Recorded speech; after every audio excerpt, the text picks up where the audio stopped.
Tell me when you're ready. I am ready. Tell me when you're ready. I am ready.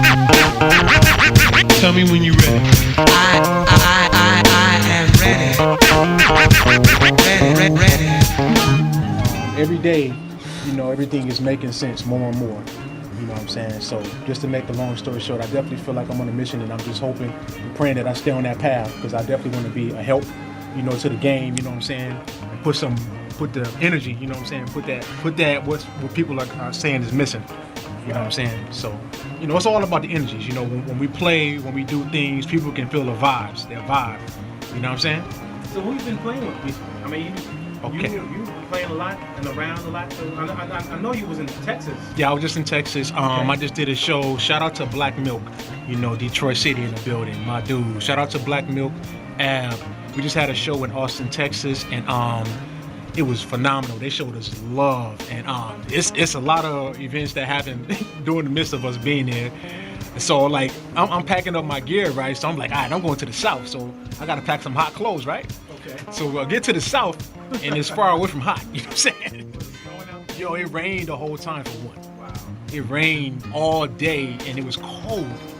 And originally when we went to the venue, their envision of us playing the venue, like when one section of it is still outside. Mm-hmm. You know what I'm saying? They don't have no roof. So you walk in the door and you're still outside. So that particular section of the club, that's where they wanted us to perform in. And it was raining. So like, son, like, what part of the game is that, son?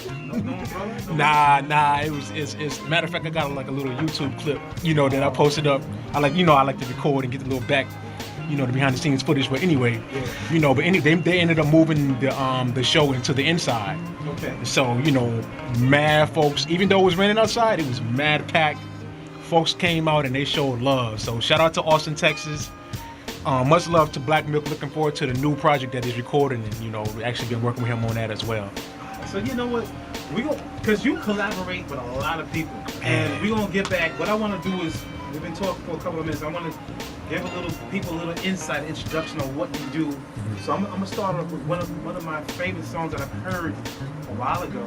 Actually put on to me by Honey Soul. Oh, shout out to Honey V. Yeah, Honey V.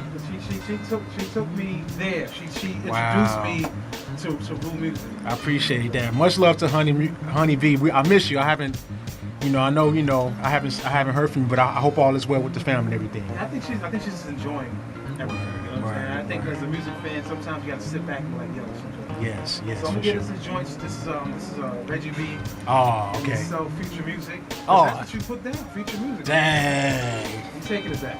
All right. This is Sugar, y'all. Thanks for tuning in. You're checking out SugaTreats. We got Daru Jones in the house, Mr. If I had to describe you, you're more than a beat maker. You're not just a producer. What do you do, man? I mean, spirit and soul. Make music, spirit and soul. Spirit and soul. That's what's up. That's what's up, man. So, try to, you know, be an example. You know what I'm saying? On a positive note, but not being cheesy. Got you. You know what I'm saying? And where did this all come from? Parents, musicians? Yeah. Okay. Both of my folks, my mom and dad, they're still together, and they're both organ players for over 25 years. Okay. And that's how they met. You know what I'm saying? My dad was my mom's organ teacher. So yo. I'm about to take a piano lesson. Yo, so check it. So by my mom was also the choir director, you know, for over 25 years. So by her being the choir director, she had to always buy the latest records. You know, so when she bought them, you know, I always had my music to them, you know, kept my music to the streets. I knew all of the latest choir joints that were coming out and all of the news.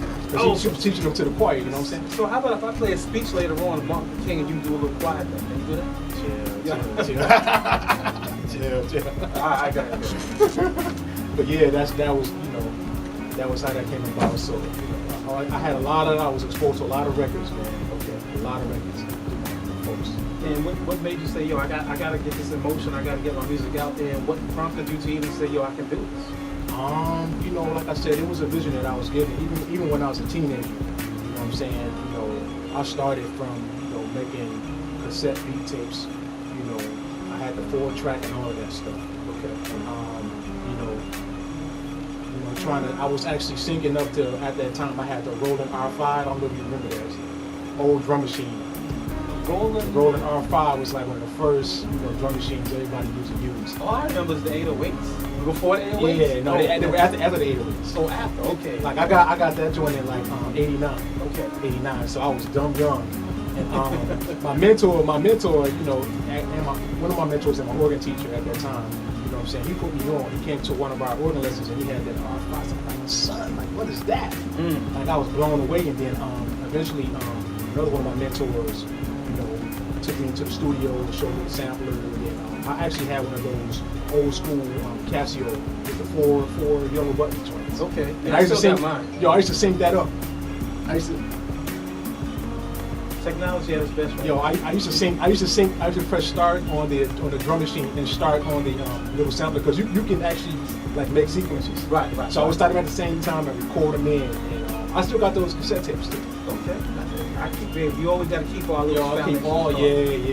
So we moved on until we finally getting a hold of like '95.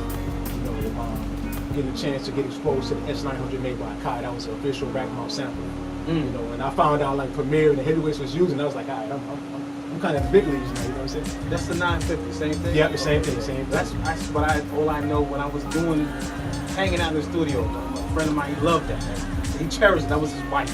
Yo, that took my sampling game to another level because what I was able to do with those old beat tapes, I still had, I was able to resample the dirty stuff. And it was a lot cleaner. Right. You know what I'm saying? But you only had like a little time to sample those. Like, you had to make the best out of like 11 seconds. If you sample at 44, it was just, yeah. So, that's some of the humble beginnings. Okay, and then somehow at some point you start hooking up with musicians.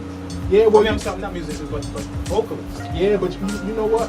I'm going to get into that. I'm going to try to be really brief, so I won't lose my train of thought. But at that particular time, by me being a drummer, all of my friends, they were into hip hop, so I started, I was exposed to like Dr. Dre and those different producers, KG, and I was really blown, the Bomb Squad. Okay. I was really blown away by those producers, and RZA, and I was like, damn. So, at that particular time, I was a believer. Like I was deep into church, and the church where I came from, anything outside of church music was secular music. Right. So I used to sneak. I see what you had to do. We used to sneak it. We used to put our tape recorders up to the TV and record those MTV raps on cassette tape. You know what I'm saying? And that was like, and so, from that, at that particular time when I was really believing in church, to be that, deep Christian, I was like, dang, I just felt like the producers were making some anointed stuff. So I was like, man, how can I still, be in the church? So I was like, well, this is what I'll do. At that particular time, a lot of the rap was really negative. It wasn't really negative, but, it was a lot of cursing. Yeah. So I was like, dang, maybe I can, I was young when these vision came out. I was like, well, maybe I can come with that same aggression with the hardcore beats, but just do it with vocals. Right. Okay. Make it clean. So that's really so hard. That was the vision I was given when I was like 14. Okay. Like I was already trying to do that then. And I got beat tapes. Like me and my sister, my cousin Tone Treasure, like, yo, that was the mission back then. Gotcha. And it took some years, you know what I'm saying? Now, so when you first kind of incorporated it, like what was the response initially? Like particularly from your parents? And the people in the circle. My mom, she always knew because I was that dude that I had the book bag full of cassette tapes. You know what I'm saying? And it wasn't that much church music out. Nah, it wasn't no Kirk Franklin's out or no Mary Mary. So, we got our Wu-Tang on and sneakers. And our Tribe Called Quest on sneakers. You know what I'm saying? See, I can see the Tribe Called Quest that could work, but Wu-Tang ain't nothing. I don't know how you could have flipped that. Yeah, I would have my headphones really low. Oh, okay. But see how we played off because like I said, my mom, she was a choir director, so she collected all of the CDs and stuff. And by me being a drummer, you know what I'm saying, learning this stuff, I had that stuff. But in the midst of me having those cassette tapes and CDs, I also had a few of the like the Wu-Tang. So I would turn it down really low.